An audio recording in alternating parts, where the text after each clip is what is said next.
Hey everybody, what's up? I'm Dr. Boyce Watkins from the Black Business School and the Black Wealth Boot Camp.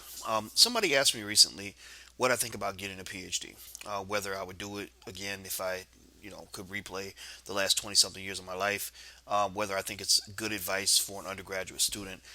Somebody brought up this conversation. It really made me think because I know right now in Chicago, where I live, they're hosting the PhD project this month. I've got a bunch of African Americans that are seeking, and Latino students that are seeking doctorates, interested in getting doctorates in business.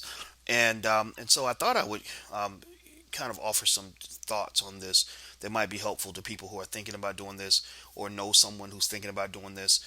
I'll start by explaining why I got my PhD. In undergrad, I was a pretty good student of finance. Jobs for black people were even less available then than they are right now.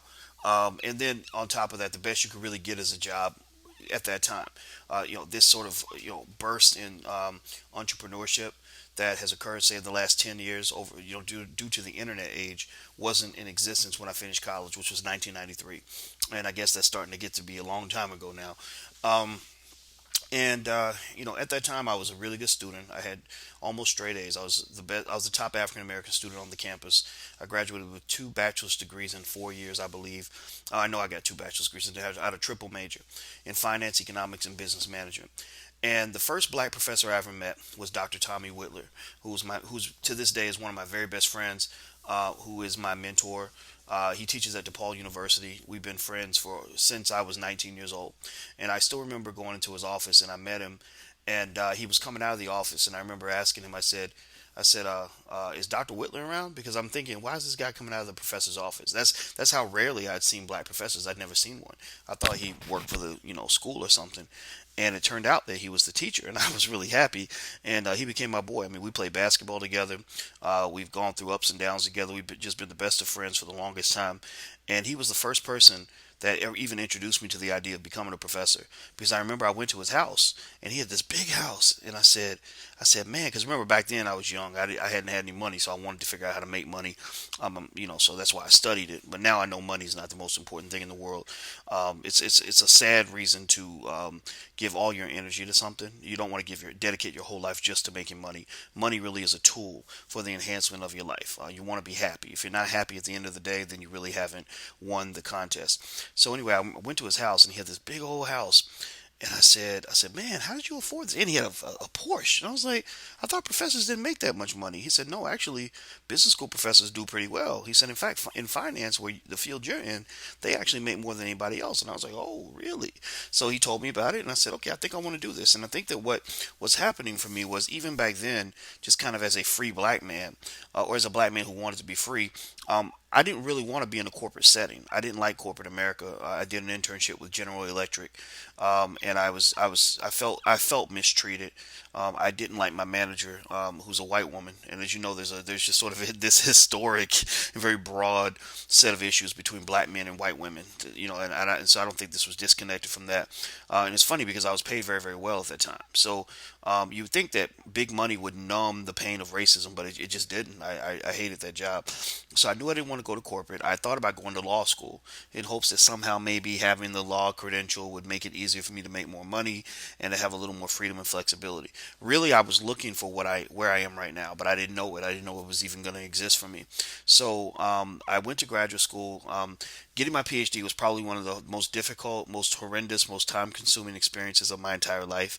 I remember just some of the roughest nights. I mean, just imagine studying 10 hours a day, 7 days a week, year round, and still fearing that you're going to fail your exams. I mean, that's how horrible it was. Now, my experience was a little bit tougher because finance is a tougher field because finance professors tend to make the most money, so we draw the best talent. So, if you go to a top school in finance, there's no insignificant probability you could be sitting next to some kid who got the highest math score in all of China or something crazy like that. I mean, just absolute geniuses. So there was a lot of competition, and I just kept working. Kept working. And I remember enduring a lot of abuse, just feeling because it was like racism on top of the natural abuse that just comes with being in a PhD program. The first program I went into was Indiana University, where I was the first African American they'd ever admitted into the program, and it was right during the Republican Revolution, where the Republicans had basically there was a huge political backlash against people of color, against affirmative action, things like that. I felt very uncomfortable. I was severely mistreated by other people, and on top of that, I wasn't qualified. I just wasn't prepared because I hadn't studied math. No one warned me that finance was a very mathematical field. I thought that it would be similar to what I did in undergrad, and I blew that away. But it was a whole different thing. It was like the difference between knowing how to drive a race car versus knowing how to design and engineer a race car. Put together the engine, and all these other things, right? So in finance, the beauty is that when you get to that highest level, when I see an equation or when I see a market or something, I don't see what everybody else sees. I see the fundamental mathematics behind the financial asset, and I know that when you break everything down to the fundamentals, every financial asset in the universe kind of comes down to the same ideas, like present value, future cash flows, things like that. So it gave me some strong tools, which allowed me to creatively explain money and wealth in the Black Wealth Bootcamp. But at the same time, I really questioned whether or not I had to go to school until I was 31 in order to get those tools. And also, what I can say the benefits were of getting my PhD in finance was that when I did graduate, I went to Syracuse University. I was paid really well. My first job, I was making over 100 and something thousand dollars a year, which was good money then. It's good money now.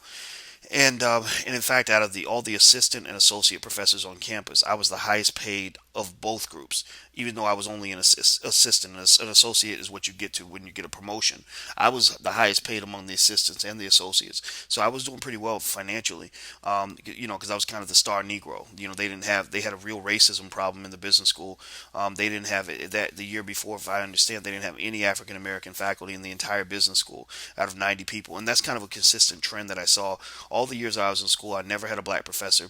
Now these are business schools. Business schools tend to be more conservative, especially finance. Finance is a very white guy oriented kind of field. I've never had a black professor, not once, and I took a lot of classes. I mean, think about that. You were in school till you're 31. You're gonna take a lot of classes. And I had the two black professors I met ended up really reshaping the whole trajectory of my career. One was Dr. Tommy Whitler, who told me to get a PhD in finance. The other one was a guy named W.C. Benton at Ohio State University, who protected me when I was going through a battle over race in my department, a racism. And again, I was fighting this battle by myself, and it's just kind of crazy. It's tough being the only black man in your environment fighting your battle. That's why I have sympathy for guys like Justice Olu Stevens out in Louisville, Kentucky, who's standing up against the tyranny of all white juries sending scores and scores of black men to prison. It's wrong. It's wrong. It's Auschwitz. It's no different from what the Jews did to the Nazis. The Nazis did to the Jews back during World War II. No different. They're destroying our families with these all white juries sending all these black people to prison, and they're trying to isolate him and destroy him. And I said, I'm not gonna let that brother be isolated. So, because I remember, I know what it's like fighting these battles by yourself, and I remember I got to the point where I was just kamikaze with it. I remember thinking, man, do I have to go through my whole career fighting with white people forever? And the answer was pretty much yes. As long as you're in the white man's house, there's a good chance you're gonna have to fight battles to get certain kinds of treatment because you're in somebody else's house. Now, there are a couple ways you can overcome that. Number one, you can fight those internal battles and find a way to make a dysfunctional situation somewhat functional, or you can just leave that dysfunctional situation altogether.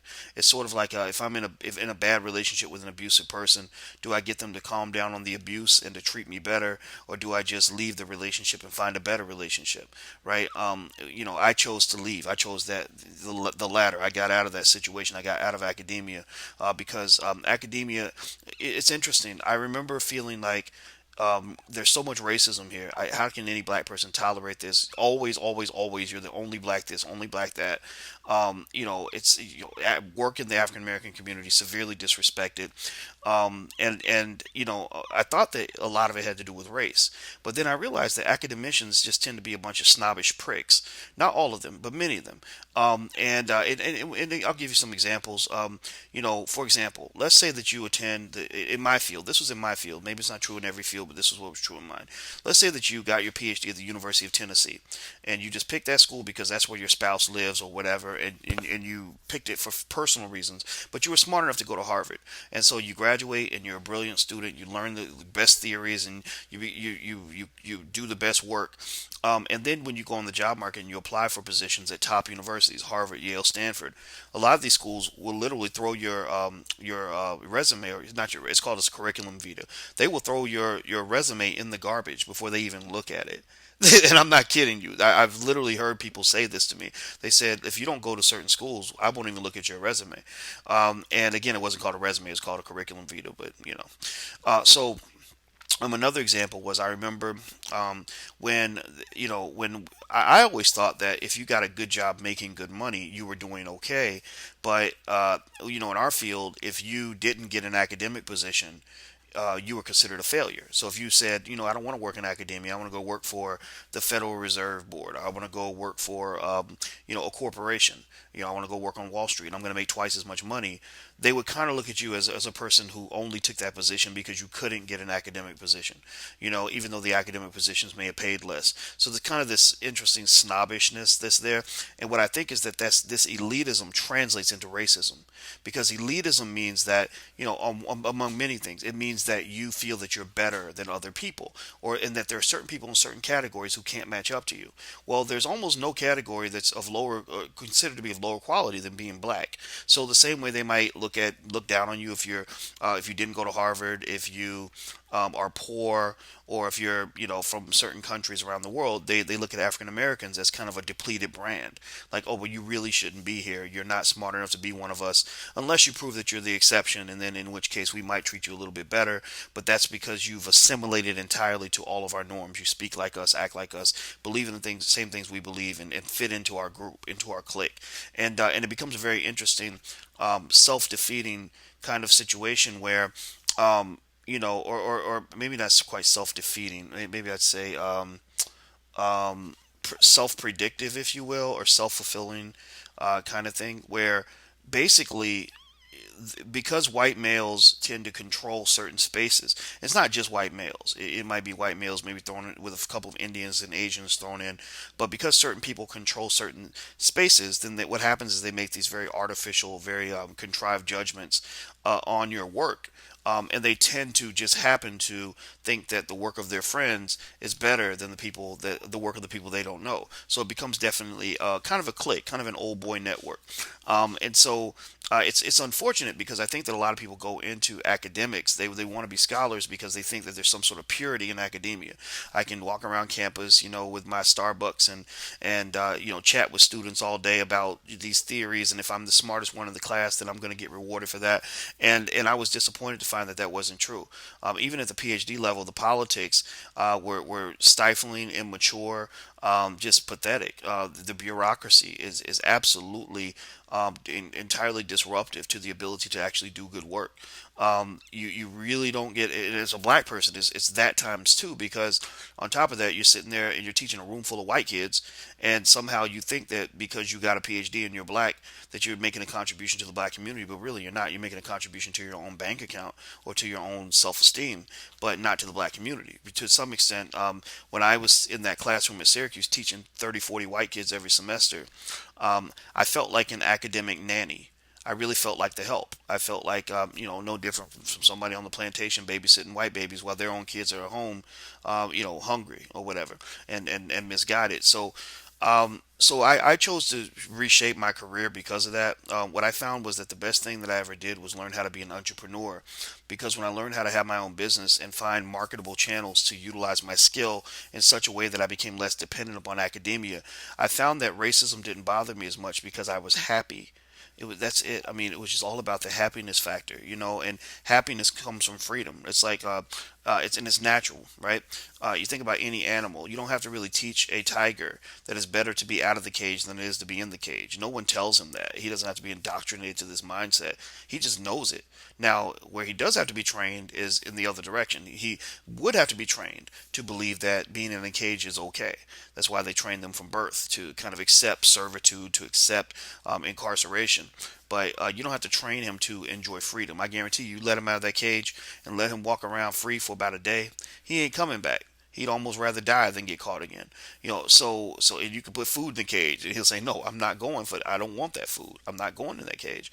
So the same thing is true, I think, for all of us as human beings. Once you know freedom, it's hard to go backwards. It really is. In fact, I call it going black. Once you go black, you never go back, and that's why I teach things that we teach in the Black Wealth Boot Camp. So if I were to do it all over again, what I would say is that. Um, I don't think that getting a PhD makes a lot of sense if you're doing it for money or if you're doing it for some sort of fulfillment, some sort of educational fulfillment, or maybe even the prestige factor. I think there are easier ways to hit the prestige factor to be to achieve something, because that's the thing. I mean, at the end of the day, we all want our mothers to be proud of what we did, and I think having people call you doctor can be helpful, and it's nice. But I mean, the thing is, do you want to spend do you want to go $200,000 in debt in order to get there? I see a lot of people that get PhDs, they get stuck. And now I was lucky again because I was in finance. I strategically picked a field that was going to pay me enough money to make it worth the time that I spent. So I made over $1 million or more from my doctorate after I spent 200 and something thousand dollars getting it in a lot of years. But I see a lot of people who get PhDs and can't get a job.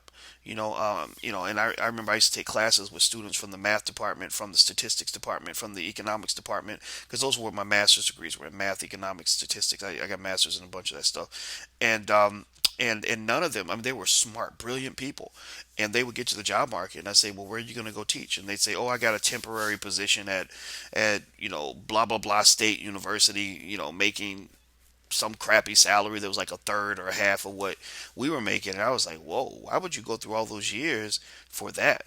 Now, if money's not a factor, if you don't care about the money, then it might make sense. So I would say that if you care about the money, definitely find out how much money you're going to make and what job opportunities are going to be available, and then also what options are available in case academia does not give you what you need. I encourage all scholars to have a side hustle, to learn how to run a business, learn how to do something with their talent that goes outside of the confines of academia. It'll just make you happier. Now, if you're going into a field that doesn't pay much money, I think you got to ask yourself, how much do I really love this field? If you love the field, and you want to learn that stuff, then at that point, then you have to say, okay, it's going to cost me, a couple $100,000 to get this degree. Is that the least expensive, least time consuming, least difficult way for me to get that degree? Because remember, the other risky thing about going after a PhD is that there's no guarantees. You're going to give several years. I've seen people give 7 years for a PhD and walk away with nothing. Nothing. I mean, imagine you spent 7 years working on a degree and you get nothing. I mean, it's devastating, right? I mean, I've seen people commit suicide over that kind of stuff, or just go crazy and everything.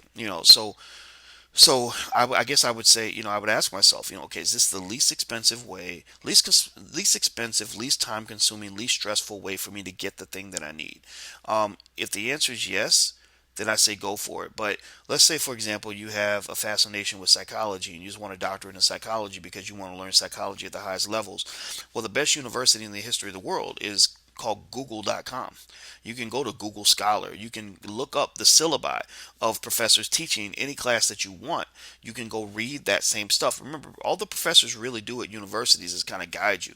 They just sort of say, well, hey, let's do an hour lecture, but you're going to do 7 hours of studying outside of class. So most of the work is outside of class.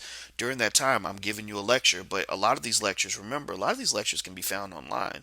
And if they're not free, they probably come with a very low cost. Like, for example, my students in the Black Wealth Boot Camp, they get to hear from the same, they get to hear from me, I think the boot camp cost us $300, and they get lectures from me that are better than the lectures I gave my students at Syracuse, who were paying $40,000 a year. So finding inexpensive ways to get what you want can be beneficial. Also, the reason I would never go back to school for anything is because if I want to learn something, I want to study what I want to study. I don't really want to study what somebody else is telling me to study. I don't want to deal with nonsense and bureaucracy and unnecessary stress. I don't want to have a ton of student loans or to overpay for education. I think you should be willing to pay for education, but it's interesting. I think that because the debt is so readily available, we end up overpaying and people end up dying in debt. A lot of PhD students I know are going to die in debt, especially the ones who didn't finish. But then some of the ones who did finish are literally working as adjuncts, working for less than minimum wage. In fact, at the Black Business School, theblackbusinessschool.com, that's where we house the Black Wealth Bootcamp. I'm now in the process of hiring faculty, hiring people I know who tell me, "Oh yeah, I taught a class at a community college for $2,000, $3,000." I said, "Well, you work 4 months for $2,000? That's $500 a month, right?" And but they take what they can get, And so I think I don't know. I think that this world kind of belongs to those who are the most creative and the most capable. And unfortunately, sometimes academia can make you very, very sharp at very specific skills. But sometimes, if you're not careful, it can really zap your creativity. You can get out here and you can't survive in the real world because you've been trained to exist in a world where they act like the real world does not exist and does not matter. I remember when I used to try to do work that was more relevant to the real world, try to connect to real people who were not in the ivory tower. And at Syracuse, I did not get rewarded for that. I literally got a greater amount of mistreatment because I was on CNN, 4 times, 6 times that month to talk about relevant issues that affected real people. And I said that this doesn't make any sense, so that's what I would say. I would say that if you're thinking about getting a PhD, think about it really hard. Look at what's at the end of the tunnel. Get to know who you are and what's going to make you happy.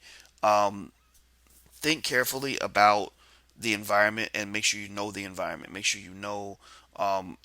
what that program is going to be like, how hard it is to get into programs. That's another funny thing about getting into a PhD program. It's not like applying to law school or medical school. Law school or medical school, you know which schools you're probably going to get into based on your MCAT score or what school you went to and what your GPA was, right?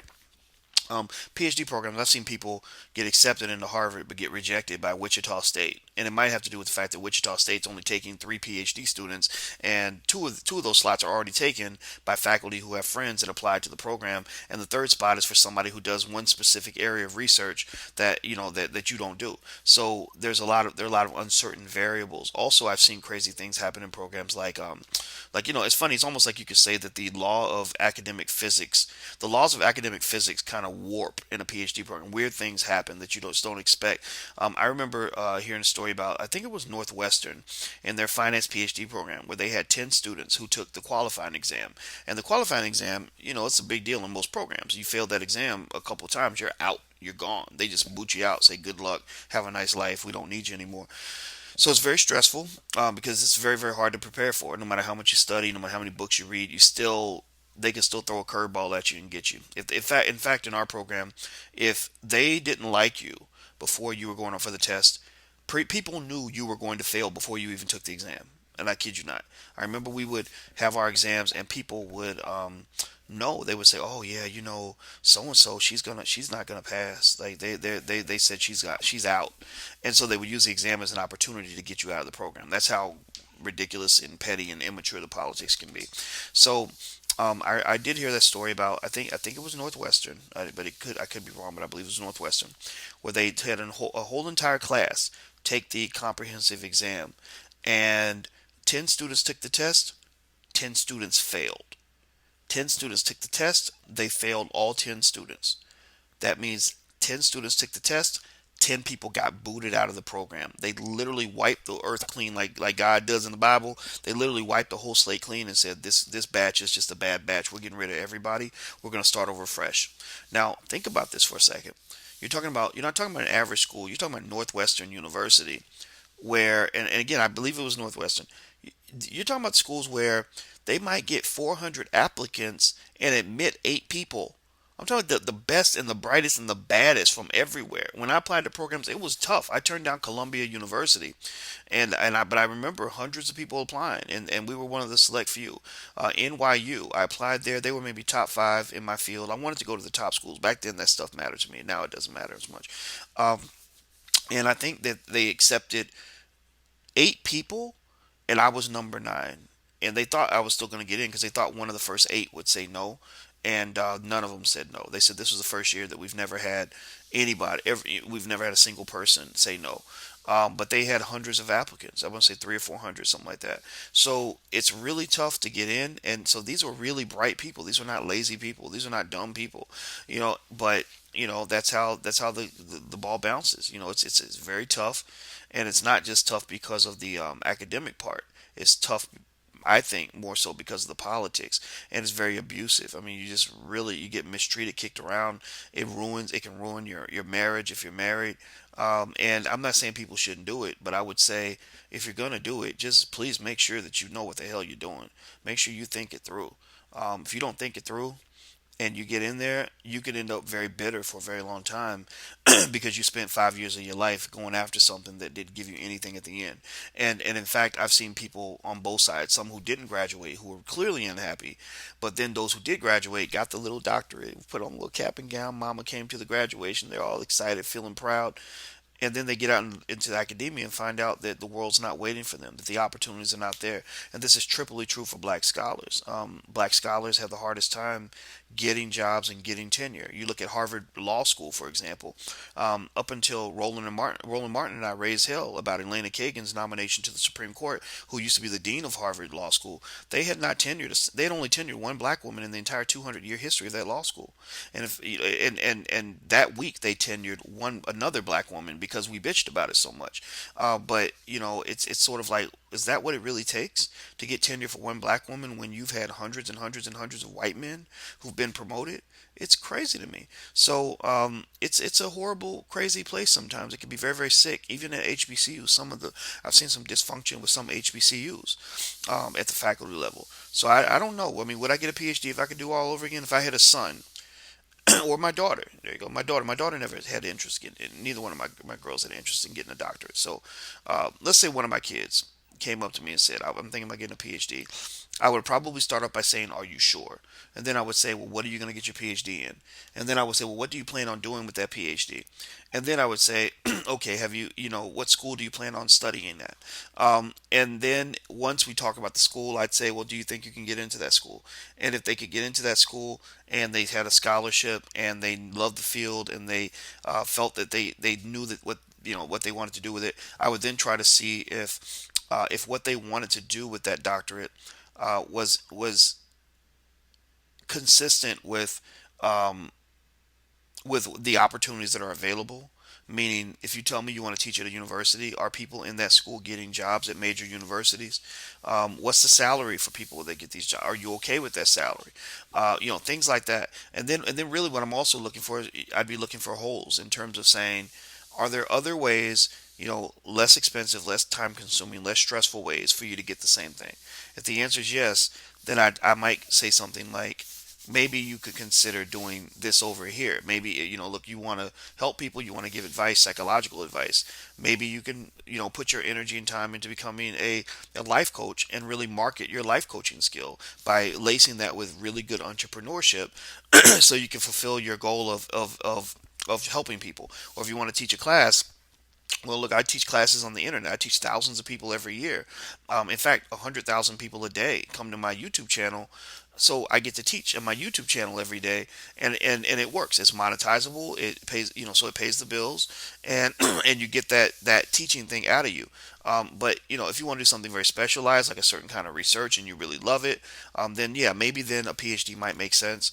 But at the very least, I think every black entrepreneur, or excuse me, every black professor should study entrepreneurship as well, so you can find other channels to use your skill set, so that you don't feel like you're worthless in the event that white people don't want you anymore.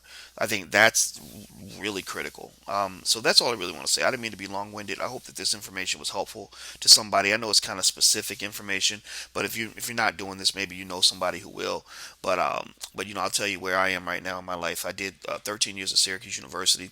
It wasn't hell. It wasn't hell because I chose to not see it as hell. It could have easily been perceived to be hell, because if I had no other options, I would be about the most bitter black man ever. But instead of being bitter, I decided to build. And as a result of that, taking that money, all the money I was making, I was a single man, 31, 32 years old, making all that money, but I didn't waste it. I didn't buy fancy cars and fancy clothes. I took that money, put it into building my business, and I spent time learning how to be an entrepreneur. And so I left that and I started doing stuff with Your Black World, and learning how the online market works, learning how online teaching works. That's actually a multi-million dollar industry. People don't know that. And I've never been happier. Every day I get up and I do what I want to do. I make far more money than I ever made in academia. But that's the money's not really important to me anymore. It's really about the fact that I'm able to create opportunities for other people. We make movies, we do classes, we do articles, so everything that a person would want to do that achieves a form of intellectual fulfillment. I've had a chance to experience all of that.